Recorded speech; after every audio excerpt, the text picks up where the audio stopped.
सीधे basic concept series में अभी जो चीज़ मैं डिस्कस करने जा रहा हूँ वो है न्यूक्लियर प्रोलिफरेशन।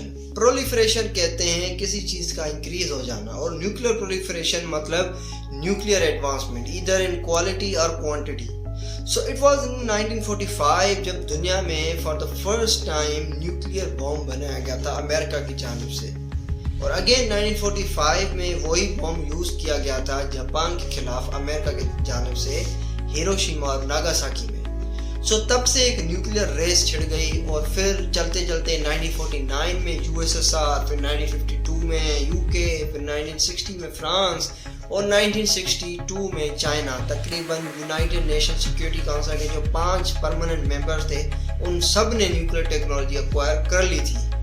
अब यहाँ पर एक इंटरेस्टिंग चीज़ यह है कि न्यूक्लियर प्रोलिफरेशन को हम 2 तरीके से देखते हैं, एक होती है वर्टिकल और दूसरी होती है हॉरिजॉन्टल। हॉरिजॉन्टल न्यूक्लियर प्रोलिफरेशन हम उसे कहते हैं जब नंबर ऑफ स्टेट्स इंक्रीज हो जाएं, यानी कि दुनिया के अंदर जो न्यूक्लियर टेक्नोलॉजी है वो ज़्यादा फैल जाए। और वर्टिकल हम तब कहते हैं जब न्यूक्लियर टेक्नोलॉजी इंक्रीज हो, यानी कि क्वालिटी और क्वांटिटी दोनों इन्हांस हो, तो उसको हम कहते हैं वर्टिकल प्रोलिफरेशन।